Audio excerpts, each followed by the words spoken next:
Fala galera, tudo tranquilo? Bom, no vídeo de hoje é um Contando História da Semana e eu vou começar uma saga nova aqui no canal, exatamente no Contando História, né? Se eu terminei uma grande saga aqui no canal que foi a saga do mundo bélico na DC com o Superman, vou começar uma saga do Capitão América, exatamente, começando pelo vídeo de hoje, Capitão América, Inverno na América, parte 1.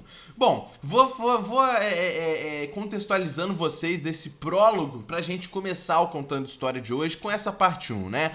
Essa história se passa logo após o Capitão América ser controlado pela Hydra. Sim, naquela infame saga do Império Secreto, que eu também posso trazer aqui caso vocês queiram, né? E o Capitão América, ele não está sendo confiável, né? As pessoas não estão confiando mais no Capitão América, porque não sabem se ele é o verdadeiro, se ele não é mais o Capitão América. As pessoas não acreditam no Capitão América. E o povo de Nova York está ao lado da Hydra. Não só o povo de Nova York, mas até o povo da Rússia, né? As pessoas estão ao lado da Hydra. Exatamente, né? E é nesse momento onde nós vemos Selina, né? Exatamente. Aquela mutante, né? Que é uma vilã do Capitão América e tal também. Já lutou contra os X-Men, né? A Selina, ela está numa organização que está para terminar com a Hydra. Exatamente. E é até mostrado uma emboscada que ela faz para derrubar a Hydra lá na Rússia. Sim, os soldados da Hydra caem em uma emboscada. E Selina, junto com outras pessoas, né, ela está formando clones de super soldados. Exatamente isso. E não são só clones dos super soldados qualquer, não. São clones com o rosto de Steve Rogers, galera. Exatamente. Esses clones, eles têm na sua face pintado a bandeira dos Estados Unidos. E eles são clones, basicamente, do Steve Rogers, que são controlados. Super soldados controlados, como o Soldado Invernal era. Lembra disso? Vocês sabem disso, né? E eles são soldados controlados pela própria Selina. E é isso que está acontecendo nesse momento, galera. E bom, nós já vamos agora atualmente. O que está acontecendo, né? Nós vemos que o Capitão América, o Steve Rogers, ele, após, né, a SHIELD cair, ele está trabalhando em um trio, basicamente, com o Bucky Barnes, o nosso Soldado Invernal, e também a Sharon Carter, galera. Exatamente isso. E nós vemos que o Capitão América vai para as ruas. Isso mesmo, porque teve um atentado terrorista em Washington, D.C. Exatamente, na capital dos Estados Unidos. Washington, D.C. está sendo completamente aterrorizada por esses super soldados com a feição do Steve Rogers, né? E as pessoas estão do lado da Hydra, ou seja, quem não está numa ditadura com esses super soldados com o rosto do Steve Rogers. E eles estão colocando o terror em Washington. E é justamente nesse momento onde o Capitão América vai ajudar junto com o Bucky Barnes e a Sharon Carter também, né? E galera, pra vocês terem noção, o terrorismo desses super soldados está tão grande que pessoas estão morrendo de verdade. Sim, e um filho é separado de seu pai durante isso tudo. E é onde o Capitão América é o estopim pro Capitão América ir pro combate. O nosso Steve Rogers vai ao combate e desce o sarrafo em todos os super soldados ali. E em um momento, né, enquanto isso, o Bucky tá fazendo a escolta dele lá de cima de um prédio, né? Pra caso alguém ataque o Capitão América, ele matar aquele super soldado ali. E é justamente isso que acontece. Não tem muito o que fazer. O Steve Rogers dá ordem pro Bucky e o Bucky mata um dos super soldados. E um desses super soldados que leva um tiro, né, na altura da garganta pelo Bucky Barnes, ele ao cair no chão, ele vira pro nosso Steve Rogers e fala: você nos traiu, você traiu a América, você esteve do lado da Hydra. Exatamente isso. E o Steve Rogers fala pelo seu pensamento, né? Durante a HQ a gente vai vendo isso, ele vai conversando com a gente pelo seu pensamento, falando que ele não sabe mais o que fazer. As pessoas não confiam nele. A América não confia mais no Capitão América. Ele é a América.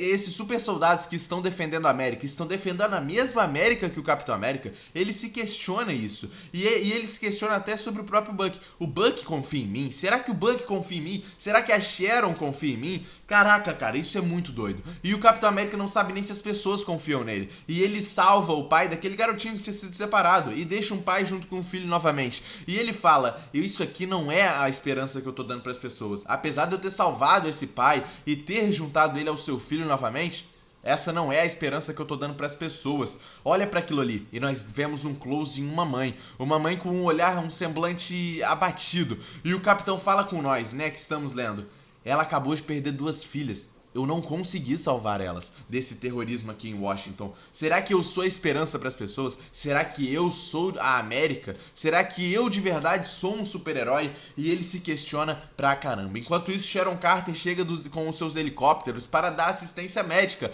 para as pessoas que estão ali, né? E bom, outros super soldados acabam também tentando fugir naquele exato momento. Mas, né, com o helicóptero da Sharon Carter, ela até manda ali um raio cibernético, exatamente isso, um pulso magnético, aonde meio que paralisa esses super soldados, até porque eles são clones cibernéticos, então paralisaria eles, né? E também paralisaria o próprio o Soldado Invernal, o próprio Bucky Barnes. E é por isso que o Steve fala com ele, né? Pra ele se esconder ali durante a HQ, né? E tal. E bom, após a gente ver isso, a gente vê que chega do nada, no meio ali daquele ataque terrorista que eles estão ajudando as pessoas, né? Do nada chega pra gente o nosso General Ross. Exatamente. Ele não é o presidente ainda, tá? Ele ainda é o General Ross. E ele chega e o capitão questiona a própria Sharon. O que ele tá fazendo aqui? O que o General Ross, que estava preso, tá fazendo aqui? A Sharon fala que ele tá incondicional e porque ele limpou a barra de algumas pessoas, como do próprio Bucky Barnes, e por isso ele estaria incondicional, né? E bom, o General Ross chega até eles e fala: você é o Capitão América, você é o nosso herói, cara, você é incrível, você salvou essas pessoas, muito obrigado por esse trabalho, entendeu? Eu sei que você não é mais da Hydra, eu sei que aquilo ali estavam te usando, eu confio em você, Capitão América, pode ficar tranquilo, você é o nosso herói. E o Capitão não dá muita trela pro General Ross, até porque ele não é fechado com o General Ross, a gente sabe muito bem disso, né? E o Capitão fala: aqui devo as honras, por que você está aqui? E o General fala: o assunto não é sobre você não, capitão. Eu sei que você é um grande herói, mas o assunto é com ela, Sharon Carter. Exatamente. General Ross chama ali a Sharon Carter para eles discutirem algumas questões sigilosas, algumas questões sobre os próprios super soldados. E é nesse momento que o capitão fala: eu acho que a Sharon não confia em mim, porque ela não fala sobre essas questões sigilosas dos super soldados com ele. O próprio General Ross confia muito mais na Sharon do que no Capitão América, galera. Exatamente. E bom, a gente pula um pouco a HQ, aonde nós vamos para um jantar da Sharon com o Steve Rogers, né? Vale lembrar que a Sharon, ela tá com uma aparência mais velha, uma aparência mais idosa mesmo, até porque, né, ela passou por bastante coisa durante a saga do Império Secreto e tal, né? Ela também teve as questões de um corpo trocado e ela vai para um corpo mais velho e tudo mais, é todo um rolo na saga de Império Secreto, né? E bom, nesse encontro que os dois estão tendo, o capitão fala que ele não sabe realmente se ele pode ajudar as pessoas, porque as pessoas não confiam nele, que ele não consegue ser o herói que ele sempre quis ser, que ele tem um sonho, mas ele não tá conseguindo colocar em prática. E a própria Sharon fala: mas você não precisa ser o super-herói, você não precisa ser esse cara que vai salvar todo mundo. E o capitão rebate: mas e se não fosse eu lá em Washington? Quem salvaria aquelas pessoas? Quem deixaria aquele pai juntamente com o seu filho? E a Sharon fala: eu tô aqui pra isso. E a Sharon também desaba, ela também faz um desabafo com o próprio Steve, né? O quanto ela se sente culpada por ter deixado a versão ali maligna que a Hydra controlou o capitão tocar nela. Ela se sente culpada, ela fala que sente até hoje os toques dessa cicatriz que foi deixada dentro de si por se deixar ser enganada pelo aquele Capitão América controlado pela Hydra em Império Secreto, e que ela também se sente culpada por isso e que ela quer demonstrar ser uma super-heroína. Ela consegue fazer isso, ela consegue colocar isso em prática e ela quer provar isso. E bom, o Capitão entende o que ela tá querendo dizer e ela fala: eu sei que a gente tá nesse jantar por questões sigilosas. O que você quer saber? Eu sei que eu não poderia estar fazendo isso, você também sabe que não. Mas o que você quer saber do governo sobre a nossa conversa com o General Ross? O que você quer saber, Steve? E o Steve tá ali justamente pra isso, pra pegar a informação, né? E bom, a gente também vê mais um pouco à frente, no outro dia, no caso, mais uma vez Steve Rogers combatendo alguns soldados ali, né? Clones dele, soldados ali comandados pela Selena, né? E nós vemos que algumas pessoas, como eu falei, o povo está do lado da Hydra. O povo não se lembra, o povo esquece, o povo está do lado da Hydra. E nós vemos um cara, né, durante a luta do Steve Rogers com um dos super soldados clones dele, um cara grita: Hail Hydra! É exatamente isso. A Hydra vence, a Hydra sempre vence. E o Capitão vira um socaço na cara dele, apagando ele. E o Capitão mais uma vez vai conversando mentalmente com a gente, com o leitor, sobre essa questão da Hydra. As pessoas esqueceram. As pessoas, a Hydra tomou o povo pra si. Mas isso não é permanente. Isso tem como mudar de alguma forma. E nós vamos lá para a Rússia. Lembra no começo do vídeo que eu falei com vocês que a Selena derrubou aqueles soldados da Hydra e meio que acabou com bastante parte da Hydra lá na Rússia? Exatamente. Nós vamos para a Rússia, onde está tendo um tipo de manifestação ali. E tem uma pessoa, como eu falei, as pessoas elas estão do lado da Hydra.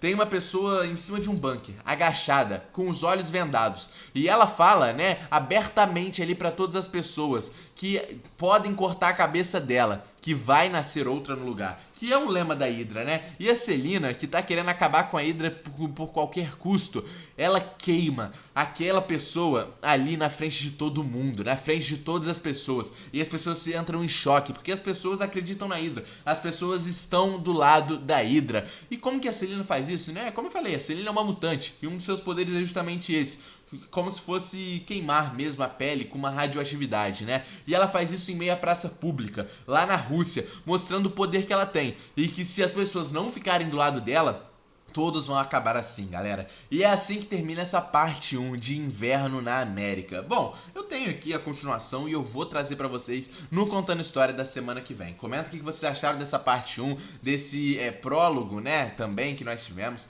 Deixa o like no vídeo, se inscreve no canal. Tamo junto e é nóis, galera.